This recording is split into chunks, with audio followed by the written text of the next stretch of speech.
what has your leadership journey looked like both before and also after? I think some people are born with leadership qualities, and you could maybe see some tendencies when they're very young. Your foundation and your roots is so important because I did luckily grow up surrounded by a very loving family. And you are showcasing that it sometimes comes down to anchoring, having the resolve, and also saying, I have to step forward. It's just within my nature. So when you have a strong foundation around you and support system that are always trying to lift you up and encourage you to, you know, chase your dreams, achieve your goals and supporting you, whether it's financially or emotionally, spiritually, like that was such a help. Hi there. Welcome to Unspeakable Leadership, a space that transcends time, borders, and barriers to reclaim our stories as women of color, leading in organizations, communities, and in our own lives. I'm your host, Roheen Bajra. With a 20-year career trajectory of leadership, an aspiring storyteller, mom of a son and a fur baby, first-generation immigrant, an uninvited guest in Canada, I want to thank you for being on this journey with me. Let us grow together in conversation. In thinking about this season, I had to really reflect on who would I like to be in company and conversation with. And I have to say that this person, this incredible individual who you are just about to meet, was at the top of the list. Why? Well, you're just going to find out as part of the conversation. Let me tell you a little bit about Kahsennenhawe Sky-Deer. Kahsennenhawe is an incredible person who I have had the privilege to not only hold space with, but also be on stages with. I'd like to tell you a little bit about them. Kahsennenhawe Sky-Deer is Kahsennenhawe Wolf Clan and former Grand Chief of the Mohawk Council of Kahnawà. She made history in 2021 when she was the first woman who also identifies as two-spirit to LGBTQ+ to ever be elected to the position. During her tenure as Grand Chief, she signed a historical deal with Hydro-Quebec for a partnership to bring clean, renewable electricity to New York City. In July of 2024, she launched her own consulting business called Sky-Deer Consulting. And just this year, in January of 2025, she became Vice President of Dable Consulting and Advisory Services in her community. Sky-Deer has always been a trailblazer, as she was a starting quarterback in the inaugural season of women's professional tackle football in 2000. She played for 6 seasons in Florida before going back to school and graduating with a bachelor's degree in psychology from the University of Central Florida in 2008. In 2023, she received a Lesbian Visible Award from the Quebec Lesbian Network and was on the cover and featured in the 7th edition of LSDW magazine. Sky-Deer continues to motivate and inspire young girls, women, two-spirited LGBTQ+ individuals with a clear message that you can shatter glass ceilings and achieve your dreams by being your true and authentic self. But here's something that I also want to share. Just last week, Gus was celebrated in New Orleans with the 2025 Native Female Athlete of the Year award. Gus, I'm so excited to be here in conversation and to uplift and celebrate not just your achievements, but the clear message and work that you are creating in your community and many communities across Canada. Thank you for being here on Unspeakable Awesome. Leadership. Well, thank you for having me, Roheen. And it was a pleasure meeting you at the Visible Women's Conference this past year. That's where we initially crossed paths and had an instant connection. You know, when we did our prep, we talked about, you know, just doing this and what we're going to get into today and Yeah. going beyond the surface, right? And really having a good conversation. And yeah, so I'm looking forward to this. Me too. Me too. And I want to really uplift something that you said about our connection. Was oftentimes I find myself in my journey like meeting somebody for the first time, and I think like many connections, we can stay on the surface and we can try to have the small talk and the And then niceties and so forth. With you, that was not the case. And I think you have this powerful way of carrying yourself and being that allows people to also be themselves around you. So it's no surprise that, just in reading about your work and your journey, that you have supported others to express themselves as their true mhm. selves. And that's definitely how I felt being in your presence and your company. And so I just want to say thank you, because when you're meeting someone for the first time, the nerves can be there. But in many ways you just disarm that and you create that space for just true and powerful connection.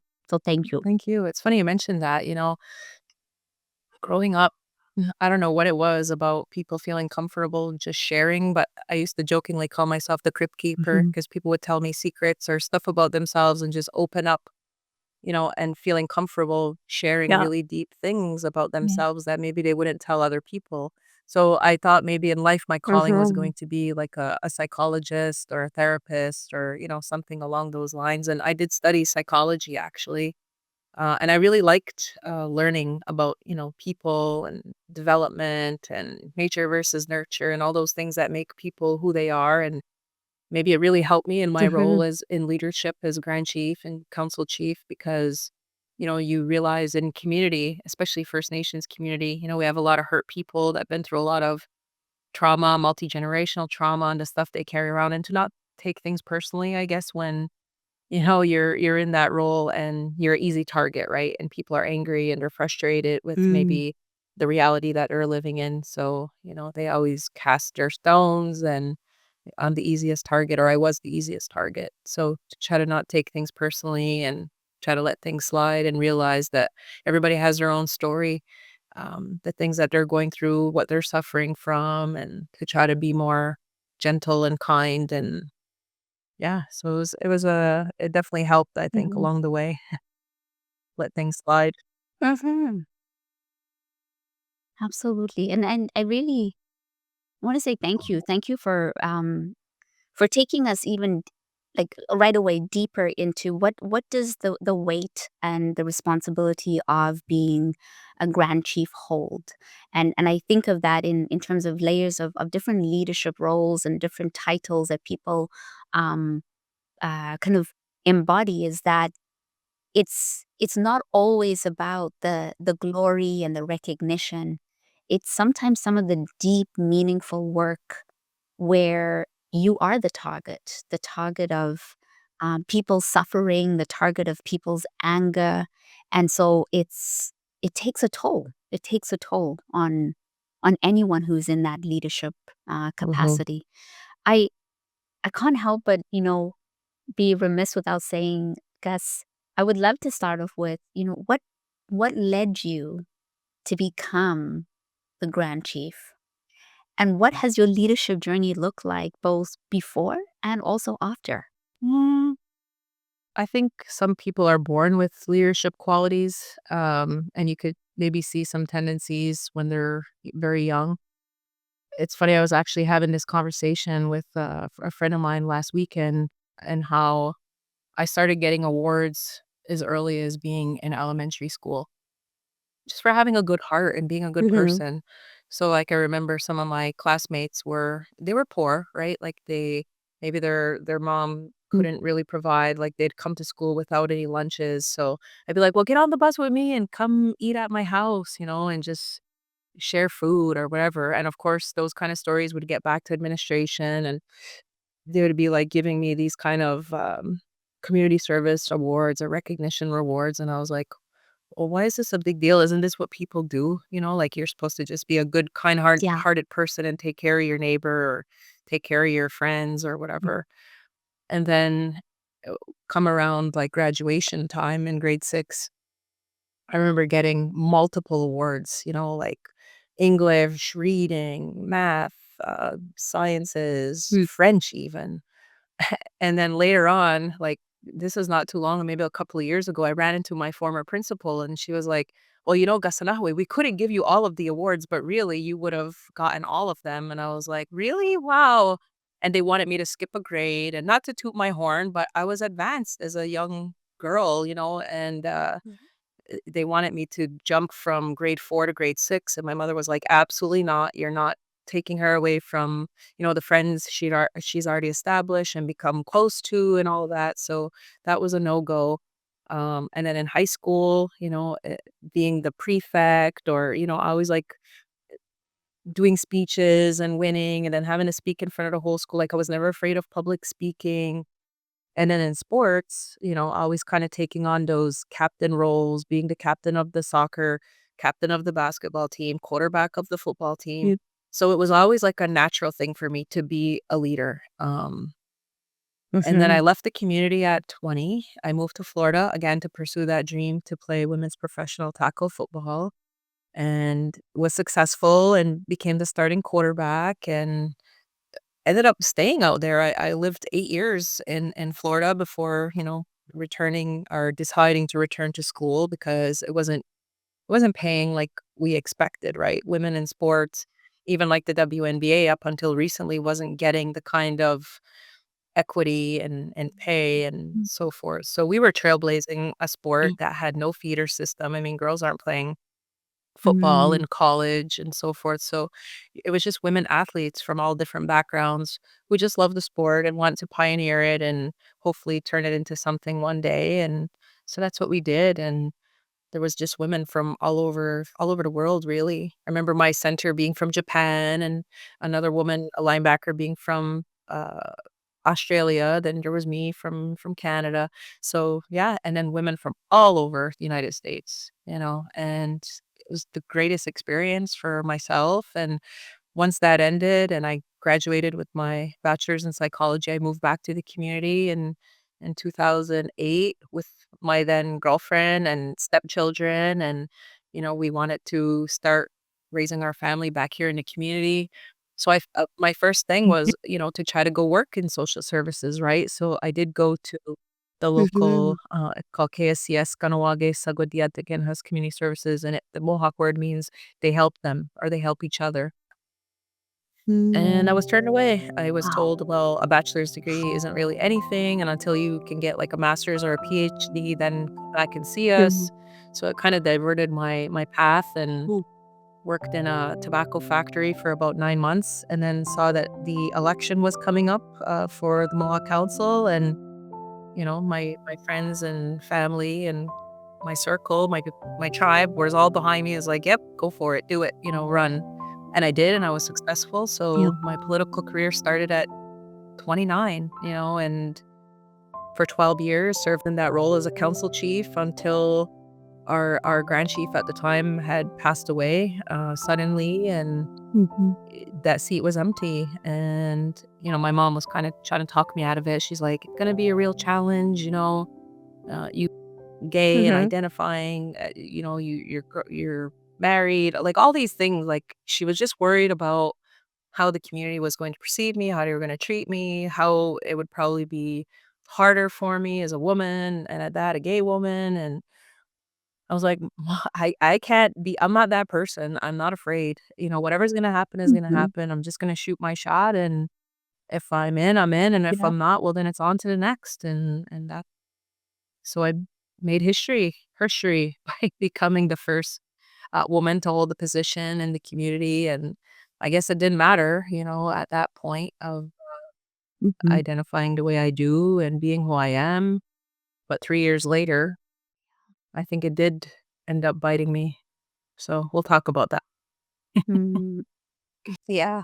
I feel like, I wanna honor something that's coming through, that I'm hearing in what you've shared as your journey, and it's really two critical themes. One is, you have, throughout what you've just shared, you've always stepped forward.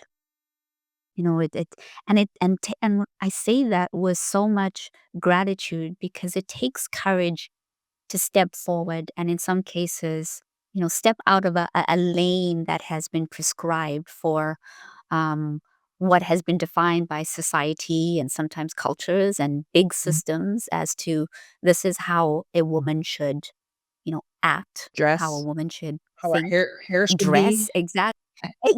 right? And I'm just like, why? Like, why? And so you step forward. You step forward as your authentic self in many of the spaces and in the roles, with this sense of, and this is the second theme, is your resolve. Your resolve is so strong. Like you have like the imagery that's coming to my mind is this tree that when we think of like branches and leaves, the elements they're probably the first to get hit by the elements in terms of rain and thunderstorms. And I know right now you're in the middle right now of a snowstorm where you are, and yet the trunk requires that strength and that resolve. And I think of that imagery as being your journey, is that you, in face of the storms and in face of what feels like sometimes the cyclones and the change, you you've anchored yourself in something that is so powerful. And so I really, I want to say thank you, because I think when in thinking of this theme of her next act for the season 3 of Unspeakable Leadership, what I was always curious about was, how does somebody have the courage to step forward? And you are showcasing that it sometimes comes down to anchoring, having the resolve, and also saying, I have to step forward. It's just within my nature. Mind you, when I think about Is Yeah, my upbringing, uh, that your foundation yeah. and your roots is so important because I Mhm. did luckily grow up surrounded by a very loving family and a very Yeah. strong family with strong work ethic, um, who Mm. really pushed, like, education and working hard, like so my grandfather and all his brothers were iron workers, like, that's what they did. They left the community, they went Yeah. to New York and Washington and Boston, and they built up, all these major skyscrapers and bridges, and then my aunt, Mm. she was a nurse in the community, for, like, 45 years, and she talked about those struggles of, getting on the bus and going to school, like, way out of the community, but, the, pleasure that she received from treating 5 generations of family sometimes from the great-grandmother all the way down to the Yeah. great-grandchild and, just all those babies because she worked in the baby clinic, and then my mom was a guidance Oh, counselor, she was a truant officer, she was working in the social assistance department. My father was a principal at the school. All of my aunties were teachers.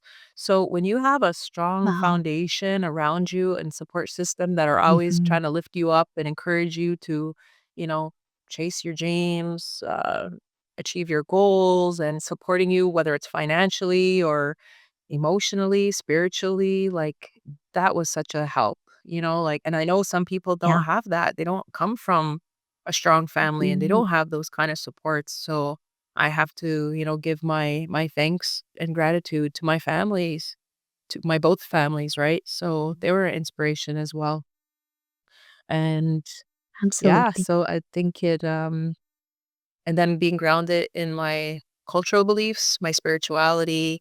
I've been sober for Mhm. 13 years, so always kinda having, like, a clear mind and, what that journey was like because I was partying early, like, Mhm. 11, 12. I mean, that's not normal, but that's sometimes the way life is in Mhm. community and on the reserve, right? Yeah. You start try to grow up too fast.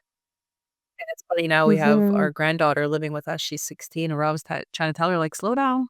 You don't need to be in a hurry to be 18. You don't need to be in a hurry Mm. to grow up because and it comes with all this responsibility Right. and all these stressors, right? And having a job and having to Yeah. pay rent and having to do all these things. Like, just enjoy being a kid because we know it flies.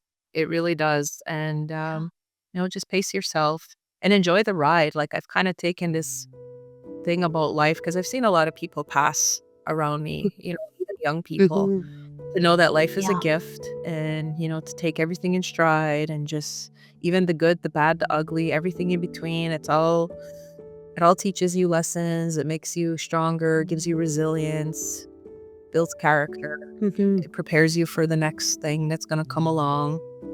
And, it's like, Mm-hmm. your life is a book, and every chapter Yeah. has different things that you've been through, but, embrace it all because it's a ride and it's fun for some people. Others, it's a struggle and it's difficult, but in terms Yeah. of our spiritual beliefs and our culture, this is just one one lifetime, one experience that we're going through to shape our spiritual journey.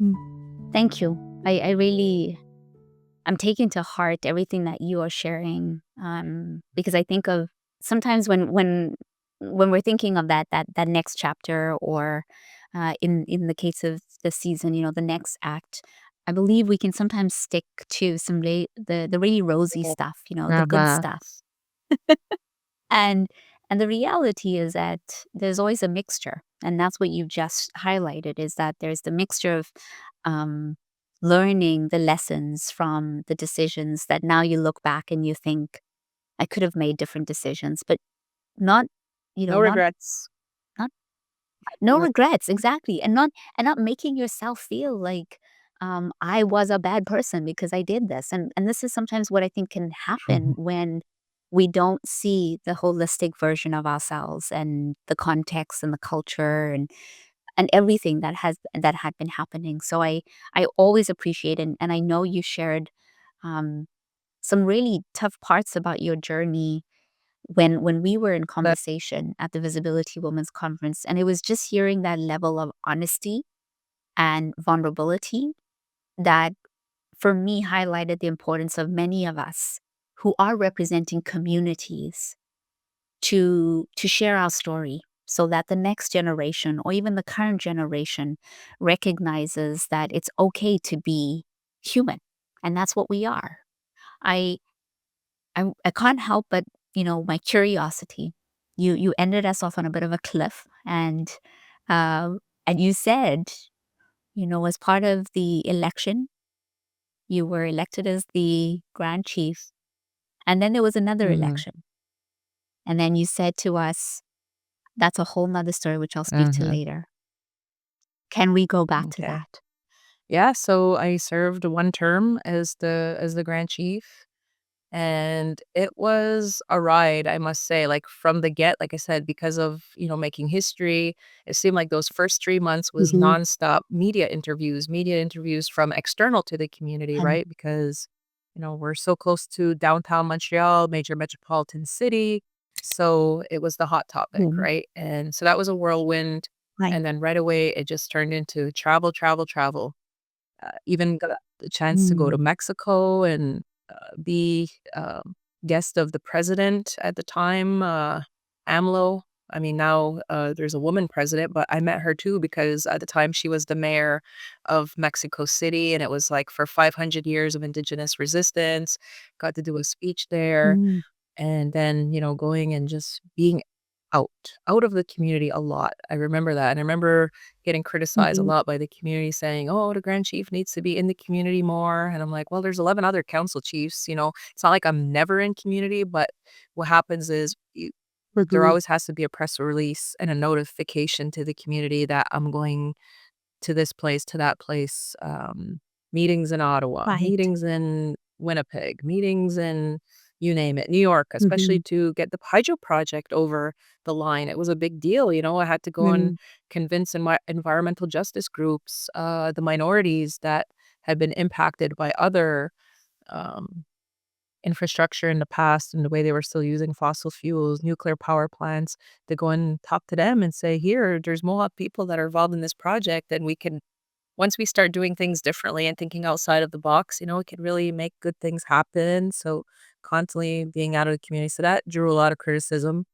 Then there was some youth in the community who wanted to have our first pride parade in the community. And naturally, I'm going to support that, right? But then I got Yeah. accused, of course, all over social media that I was pushing my gay agenda on the community. And then there Mm. was the next big thing, which was oh, I did an ad for Berks, the diamond company. They were just looking to have Yeah. diverse, representation, women, Right. couples, straight couples, all different nationalities. So Right. they asked me to do it, me and my wife. So we agreed. We thought, hey, this would be nice, to have Mm-hmm. something to showcase our love because we had Burke's diamond rings and rings from our wedding. Mm-hmm. And then it got Oh, spun into this whole thing about, the Grand Chief didn't consider, the ill choice of promoting, when it's, blood mm, diamonds and, how, mining impacts communities, and anyway, so it turned so ugly. right. And then the Mm-hmm. next thing was, of course, because the executive director at the Mohawk Council of Kahnawà, who runs all the administration, is also a lesbian, so naturally we're sleeping together, so then all those rumors start Oh, circulating in the community. And it was right around the time that we lost my mother-in-law, so it was just, like, one thing after another of and it's not everybody, I know yeah. that, but the thing is the loud cans get all the attention, and they Yeah. dominated social media, and there Mm-hmm. was I felt like a smear campaign to try to get me out because either they didn't like me, they didn't like my Yeah. politics, they didn't like my lifestyle, who I was, whatever, you name it. Mm-hmm. So I didn't get reelected.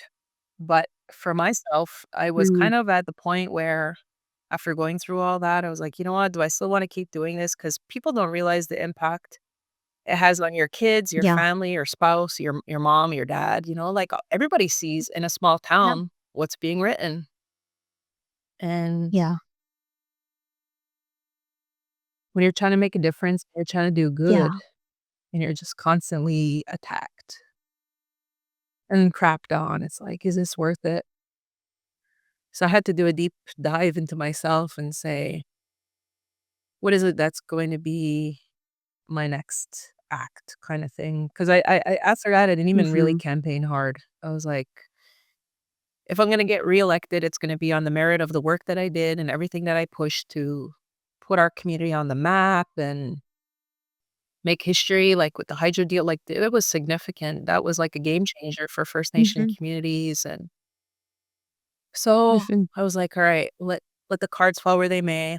Like I said, my spirituality and my beliefs have always, like, kinda guided me, so that morning of the election, I went to my father's house and we burnt tobacco, and I just asked the creator, like, Mm, "Whatever's meant to be, if I am reelected, then maybe I'll do another 3 years, but if I'm not, then I'll be open and embrace the next chapter, the next act, whatever it's gonna be." So that mhm, night, mhm, I just remember, like, I had my grandkids in town from Atlanta, and we were there at the event, and my mhm. wife was in there counting, and when they came out and read the results, and it was just, like, almost like a punch in the gut, like, I didn't I didn't get reelected, like, but then it was almost like I took a breath.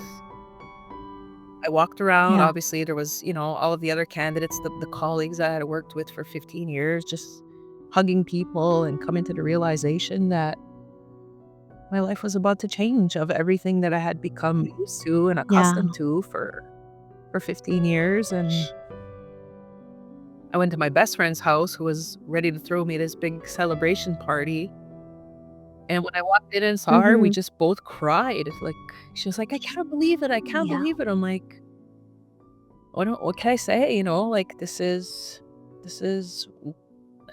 the outcome, and I just gotta embrace it now, and so it was kinda Totally. like a release, and came home, and, the rest of my family was here, and woke up the next day, and then it was, like, almost like an instant weight off of Mm. my shoulders that I had never felt, and it was summer, right? We're talking about July 5th or Mhm. whatever. I was like, "Oh my god, I could actually have the whole summer to do whatever I want," Go play golf, Yeah. hang out by the pool, like, just do nothing. That's what I did. Yeah. It gave me the ability to recharge because I just didn't even realize how much of a carousel of nonstop that I was on that I didn't even have a chance to breathe. So it really gave me a chance to take that time to reflect and what was gonna be, like you said, the next act. Hi there.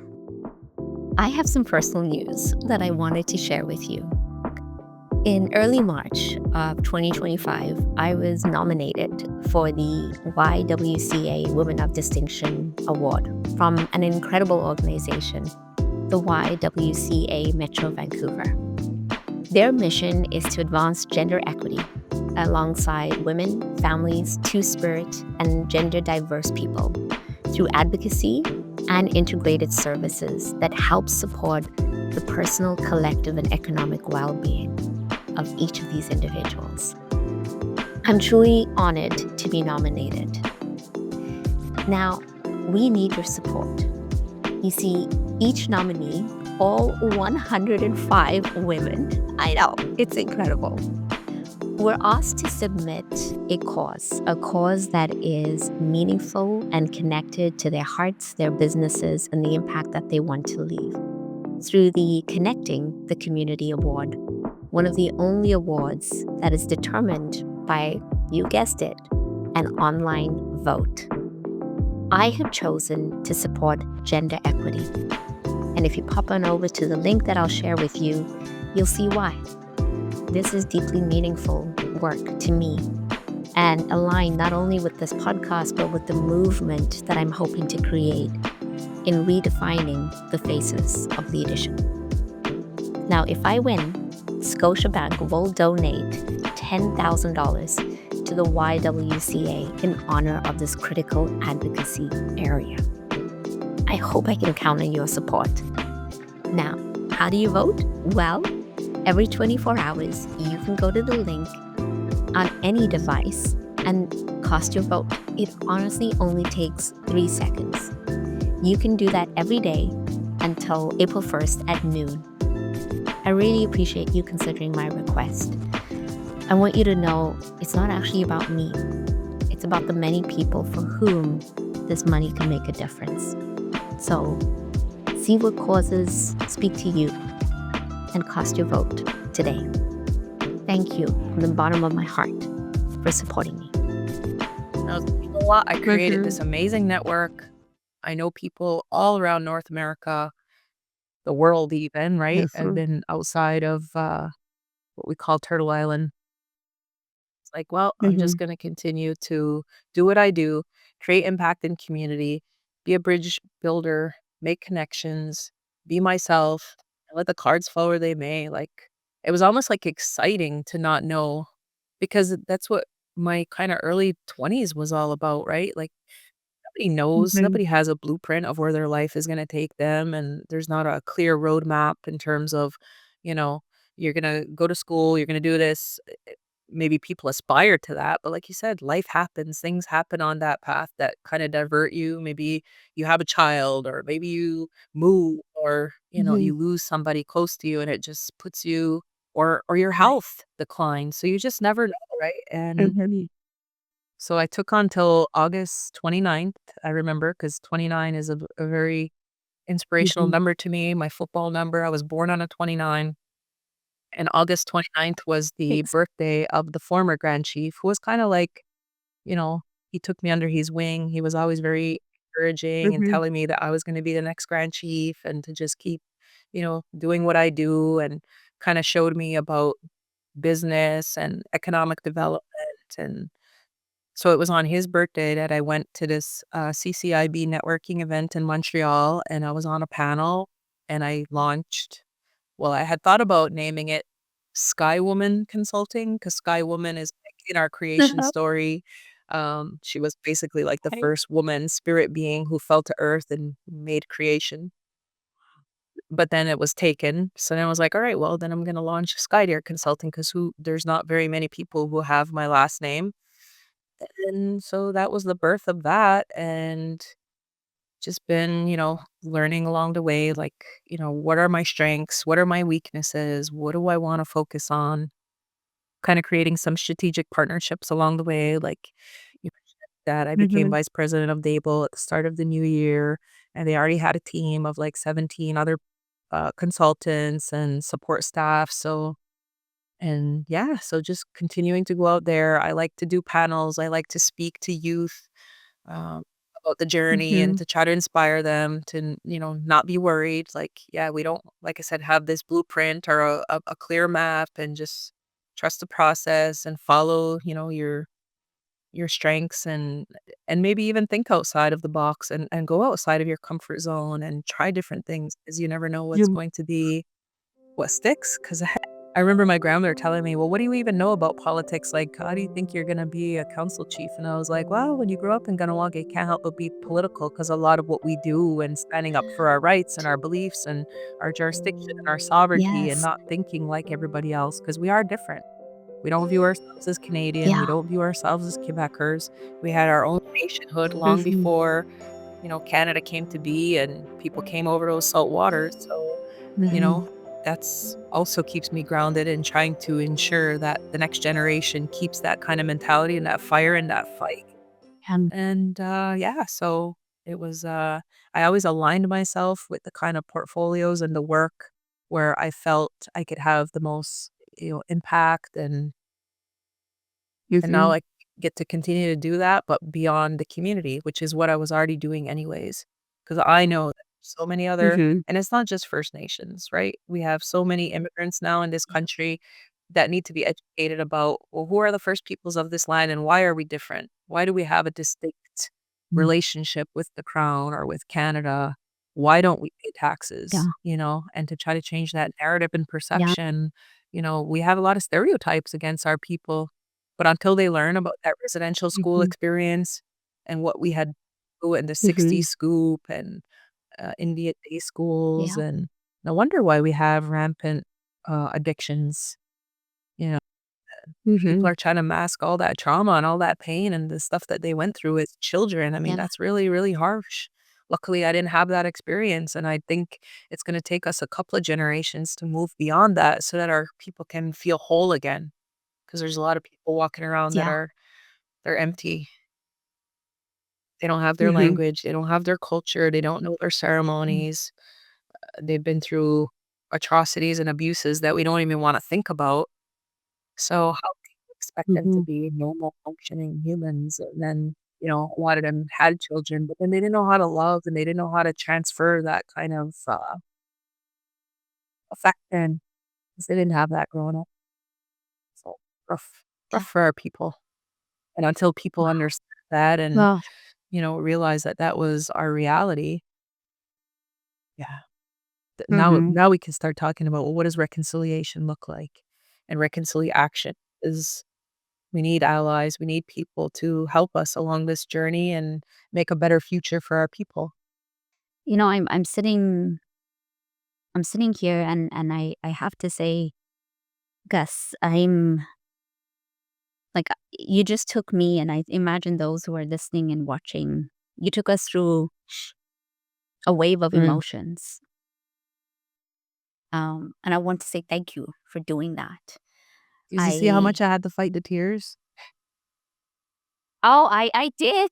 And I and I have to say, I was sitting here also being like, I want to cry in solidarity with you. I want to be angry Mm. with you. I want to, like, you know, feel like I'm jumping into the fire wanting to, like, shield you.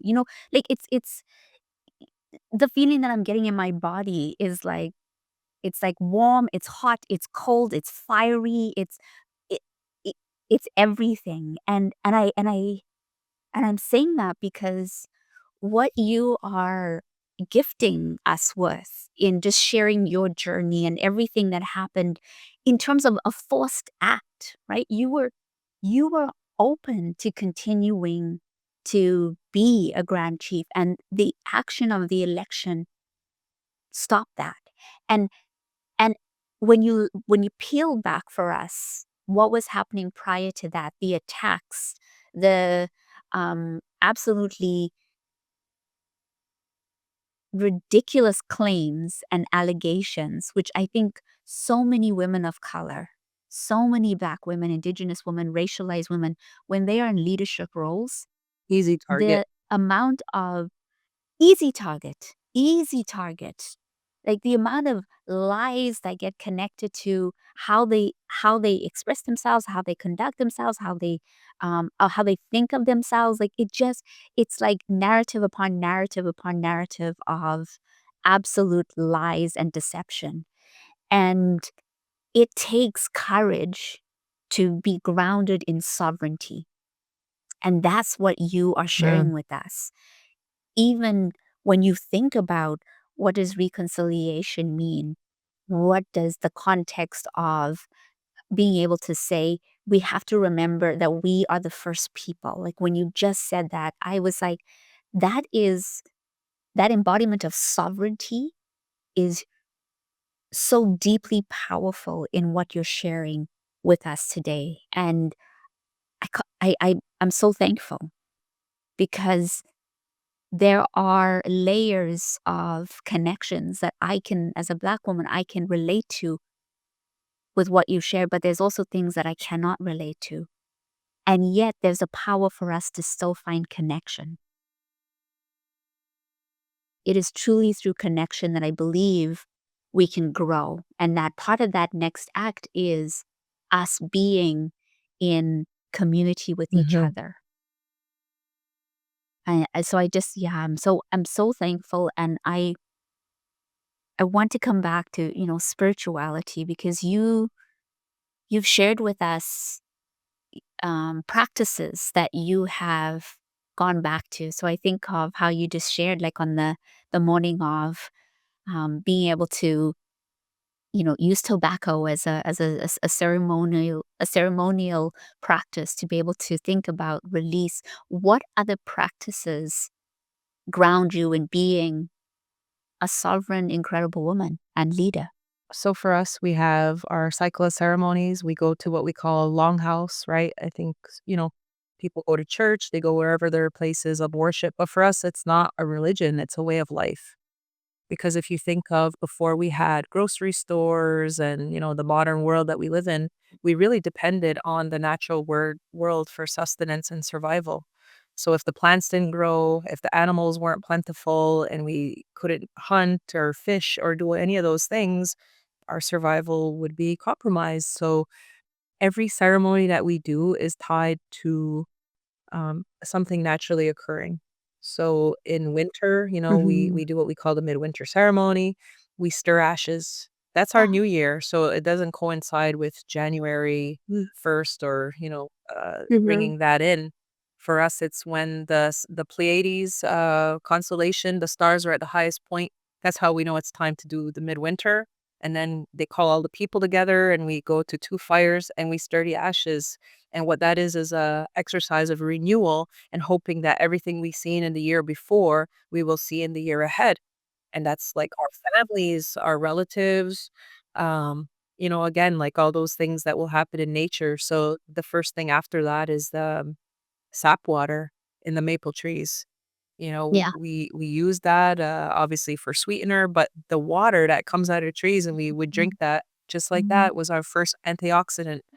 Um, and then Fun. starting with the strawberries when they would grow, we say that's the leader of the fruit, and the raspberries, and then it would be time to plant, and all the women would do the planting songs, and we would sing when we would plant, and nurture Mm-hmm. those, whether it was corn, beans, squash, those were like our 3 staple foods. And then later on when the harvest would come in the fall time, and then we would reap all of the harvest. Again, big ceremony, babies are named at that time. So everything in that cycle, in that year, is so important for us to give thanks and appreciation. And we Yum. even have what we call our Thanksgiving address, Ahonda Gariwadekwa. We call it the words that come before all else. So before any, ceremony, meeting, or any big event, we always do this kind of speech to ground all the people's minds and hearts Mhm. together and to give thanks and to be appreciative, because you don't realize like all those little things, whether it's bugs and people are, they're so quick to go smash a spider, but in the web of life and Mhm. in all of those connections, like we believe all animals have spirit. So like when we would take animals for food, we would put tobacco down and give thanks that they gave up their body, that they gave up their life so that we could have food. Mhm. people don't practice these kind of things. Like the regular person would never think to have appreciation and thanks. But we know because it's a deeper spiritual understanding of the connectedness of all things. And that everything has purpose, everything has meaning, everything has spirit, everything deserves value to be valued and to be given acknowledgement and love just like we need it, you know? So, and we were taught in our culture, if ever we were to stop doing that, and if ever these things were to stop doing their role and responsibility, the detrimental impact it would have on all of creation, because it's like a domino effect, right? Yeah. So that's our role and Yeah. our responsibility, and we take that to heart and we do that quite consistently. But like I said, there's a number of people that they didn't grow up that way. They don't understand it. They don't know it because they were removed from it, or they were beaten if they even tried to gather and congregate our people as a result of the Indian Act. People were arrested, they were beaten. It was horrible. And this is not that long ago. We're talking, maybe 70 years ago, 60 years ago. So our grandparents didn't have that ability to do these things, and they had to do it underground, like it was really hidden and in people's basements, and they couldn't let the Indian agent know about it. So it's come a long way of us trying to revitalize and recapture, those teachings. And luckily, we didn't lose it, um, because it's what makes us who we are, our distinct culture. It's beautiful. I love it, and although we do have Catholic influence, there is a Catholic church, a Protestant church in the community. I was baptized. My mom's side of the family was very Catholic. My father's side of the family was very traditional in the culture. So they could never agree on how I should be raised.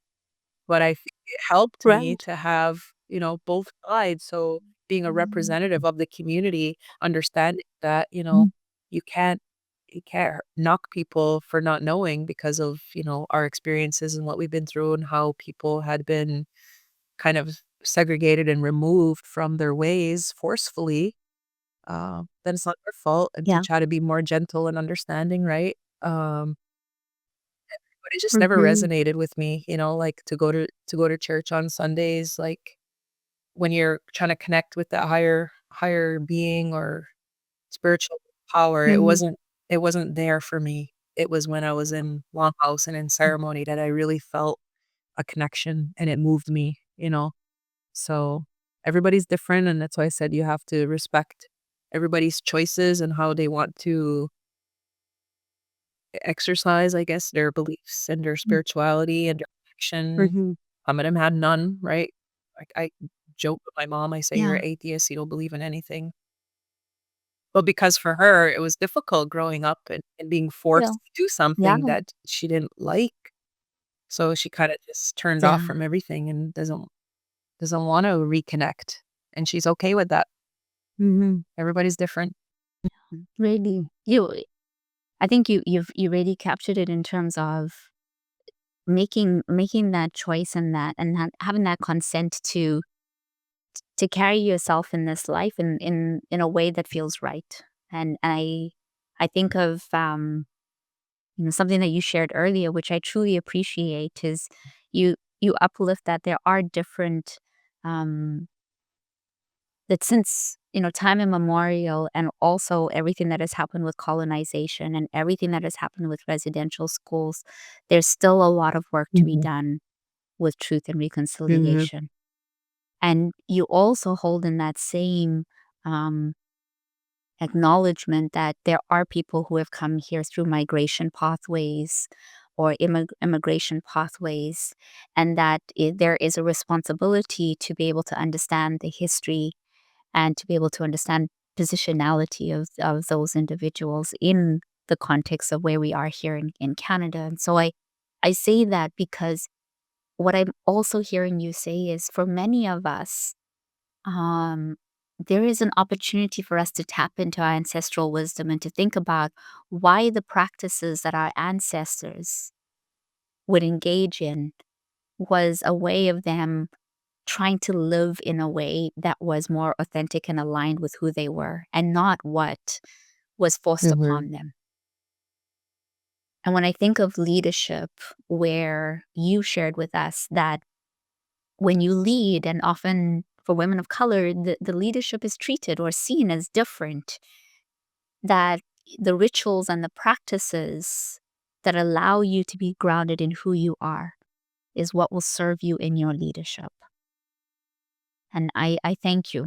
I thank you for giving us and gifting us with so much of your own wisdom, your own really challenging experiences, and also processing with us what were those lessons that you were able to glean, even though you had to stifle those tears. And I hope at some point you can have that cry amongst the many other cries that you might have already had, because I think it's also important that we release it. So Gus, we're coming to the end of our time here, which is unbelievably sad, because I always love being in conversation with you. And so I'll end up with just 3 final questions, that some that maybe a little bit more quicker than the other. The first one that I'd like to ask is, many women of color often listen to Unspeakable Leadership for insights or, one key takeaway. And you've given us so many. So I feel even, like what more could I ask? I want to honor that you've already given so much. But they often are looking for something that they can perhaps action immediately in their lives. When you look back at your time, what would you tell somebody who is on their threshold of their next act to remember? Not to be afraid of failure, not to be afraid to take risk, because you're going to learn along the way. And, maybe the next act won't be easy at the beginning, but over time, you'll build your confidence, you'll build your understanding of, what it is that you're trying to move forward. And I think eventually everything will fall into place, because that's what I see happening for myself. Like, it was really scary and uncharted territory for me, but I just, stay true to myself, being honest, being, like I said, and I'm sure people think I'm such a serious person, but if you get to know me on a personal level, I'm a total jokester. I'm always making people laugh. Laughter's medicine.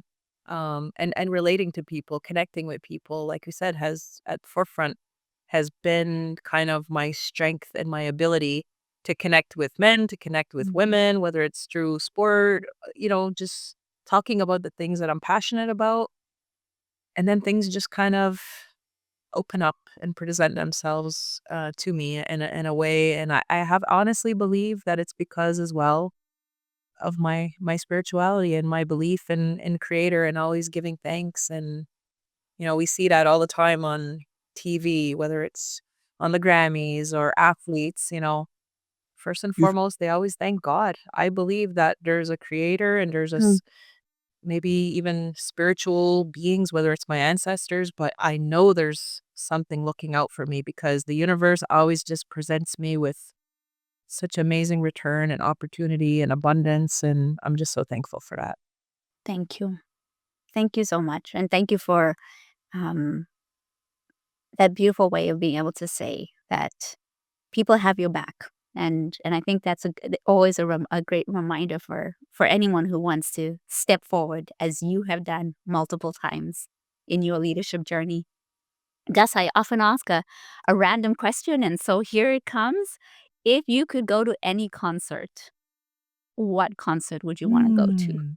I've already been to the best concert ever in life, the 50 years of hip hop in New York, where we got to see every artist starting from the beginning and the birth of hip hop to present day. And it was like Oh my 11 gosh. hours of nonstop music, and we were in the front row. I don't know how we didn't go to the bathroom.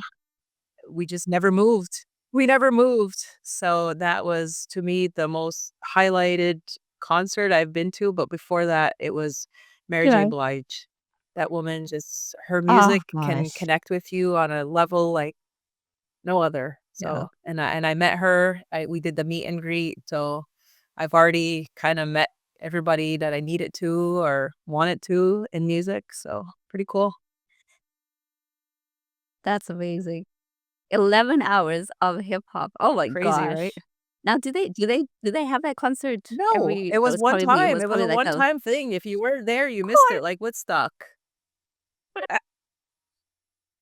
How could you recreate 50 years of Ah, hip hop unless we wait till I 100 know, years or right? 75 years? I mean, we'll all Yeah. be elderly Let's by then. hope. But can Maybe, you maybe. imagine this Yeah. generation of people when hip hop music and we're all gonna be in Oh, the old age home still in the old twerking age. to Juvenile?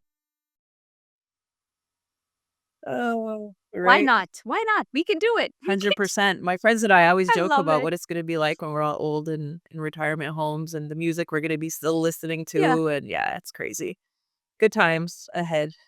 we can do good times. Oh yeah. Oh yeah. I've always said I'm gonna be that cool granny. Like I'm gonna be it. I'm I'm there like I'm now. I have grandchildren now at 45.